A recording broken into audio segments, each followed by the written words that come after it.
If you've been struggling with PCOS, I'm sure you've tried countless tips, hacks, and advice that just don't seem to work for you. In today's video, we're diving into 5 things you might be doing right now that are making your PCOS worse, and more importantly, what you should stop doing and start doing instead to take back control of your health. Trust me, you don't want to miss today's video. If you're new here, hello, I'm Deja, and welcome to Imperfect Wellness with Deja. If you're looking for simple, effective ways to manage your PCOS and live a healthier life, you're in the right place. Before we get started, go ahead and grab my free 7-day PCOS symptom tracker and progress journal. It's designed to help you track your progress and identify patterns so you can make the best decisions for your health. You can find the link in the description below. Now, I know firsthand how overwhelming it can be trying to figure out what works for your body and how frustrating it feels when things don't seem to improve, no matter what you do. I have been there myself, feeling like I was doing everything right, but still struggling with weight, energy levels, and hormone imbalances. But over the years, I've learned that small changes really do add up. Today, I'm sharing what I wish I had known way sooner so you can avoid making the same mistakes I did.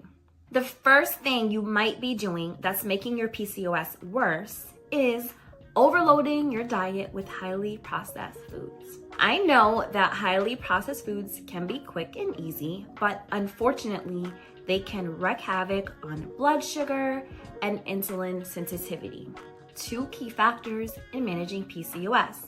Over the years, I have done countless diets. In my late teens and 20s, I was only dieting to try to lose weight, not realizing that what I was doing was not helpful for PCOS. For a time, I struggled really badly with binge eating disorder. I would skip meals and then grab quick, processed snacks like chips or cookies, thinking they'd hold me over. But those foods were just spiking my blood sugar, triggering more cravings, and making everything worse.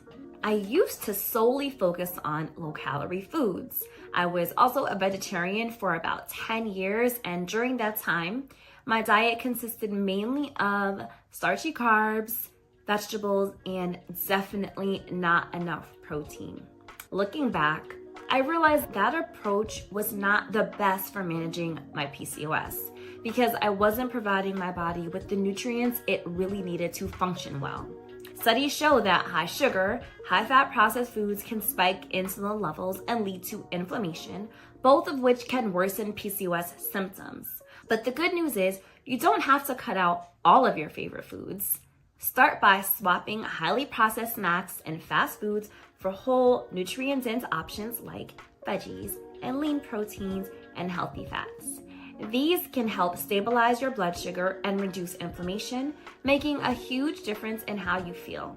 It may take some time to adjust too, but small swaps over time can help you feel more in control of your PCOS. Start by choosing 1 meal a day to make whole foods the priority, and slowly build from there. You can do this. Trust me, if I can do this, you can do this. And taking small steps really makes a difference. Next up, skipping meals or restricting calories way too much. I know a lot of us think this is a great way to lose weight, but with PCOS, it's actually the opposite. When you skip meals or severely restrict calories, your body goes into survival mode, leading to spikes in hunger and potentially binge eating later on. This can cause hormone imbalances, stress, and insulin resistance, none of which are helpful for managing PCOS. I am not lying when I tell you I have tried so many extreme diets over the years. Especially throughout my 20s, I wasn't focused on healing PCOS. I was focused on one thing and one thing only, and that was losing weight. I thought that by cutting my calories down to the bare minimum, I could lose weight and fix everything. What I didn't realize at the time was that restricting food too much was only making my body go haywire. And not only was I constantly starving, but I was also increasing my stress levels, which made everything worse. Instead, I recommend you aim to eat balanced meals every 3 to 4, maybe even 5 hours. Focus on including protein and fiber and healthy fats in each meal to keep your blood sugar levels stable. Eating regularly helps to prevent the crash and burn cycle and keeps your metabolism in a more stable state. I've learned that fueling your body consistently is the key to managing PCOS. Try setting reminders or meal prepping to make sure that you're fueling your body properly throughout the day. You'll be surprised how much better you feel when your body isn't in that constant state of hunger or deprivation. Give yourself lots of grace. This process is a marathon and not a sprint. Okay, so this one is so important. Not getting enough sleep. If you're skimping on sleep, you're making your PCOS worse without even realizing it. Lack of sleep can disrupt your hormone regulation, increase cortisol levels, and worsen insulin resistance. 3 things you really want to keep in check when you have PCOS. I used to pride myself on being a night owl. I thought I could get by on 5 to 6 hours of sleep, but I noticed that no matter what I did, I could never get my energy back. When I started tracking my symptoms, I realized that my lack of sleep was directly connected to my insulin spikes and increased inflammation. Studies show that 7 to 9 hours of quality sleep a night can help manage insulin levels and reduce inflammation. If you're not getting enough rest, try winding down at least an hour before bed by dimming the lights, avoiding screens, and doing something relaxing, like reading or meditating. Your body will thank you. You deserve rest, and it is crucial for your well-being. Try to make sleep a priority in your routine. Self-care isn't selfish, it is necessary. It might feel difficult at first, but once you get into a solid sleep routine, you'll see how much it improves your overall health. And if you have a baby, I know how hard it can be. Try napping when your baby is sleeping. It's tempting to use that time to get things done, but remember, again, self-care isn't selfish. Another mistake you might be making is focusing exclusively on cardio to lose weight. Excessive cardio without incorporating strength training into your routine can actually lead to muscle loss, and muscle is essential for boosting your metabolism and improving insulin sensitivity. I've been exercising on and off since I was a teenager. Because I've always had a very busy schedule, I've always tried to get the most bang for my buck when it came to exercise. And so for many years, I focused on primarily high intensity cardio, thinking that that would help me lose weight and improve my PCOS symptoms.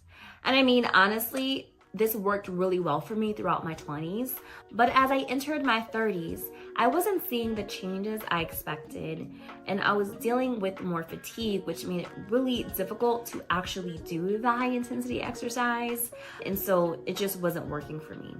It wasn't until I was in my 30s that I realized that I needed to incorporate strength training into my routine.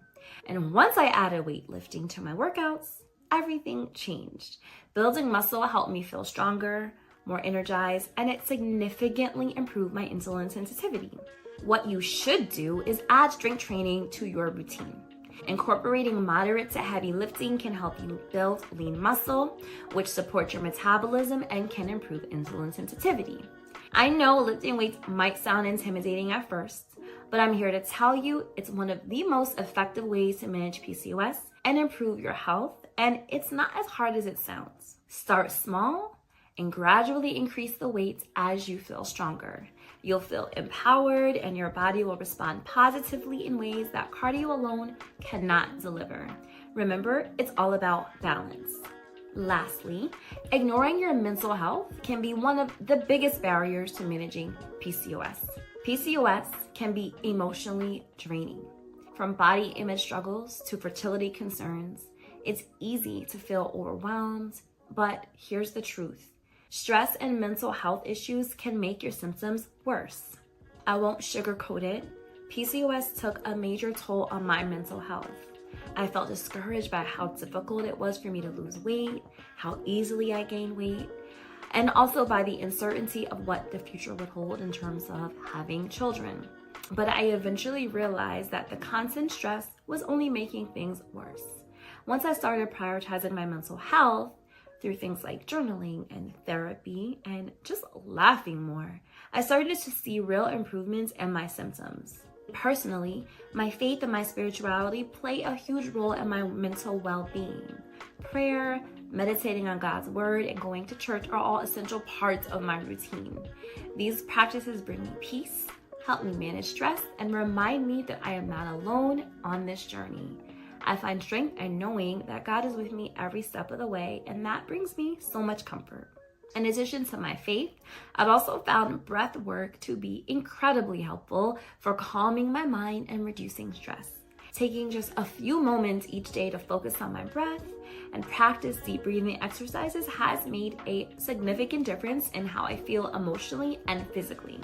Instead of ignoring your emotional well-being, prioritize self-care, meditation, journaling, prayer, and even therapy as needed. There is no shame in getting therapy. I myself have been incorporating therapy into my self-care and my wellness routine for years now.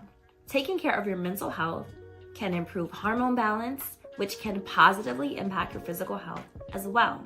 One thing that I want you to remember is that you are not alone in this journey. Make sure to carve out time for your mental well-being and be kind to yourself always. Your mental health is just as important as your physical health in managing PCOS. Now that we've covered these 5 things to stop doing and what to do instead, I want you to know that you have the power to take control of your PCOS.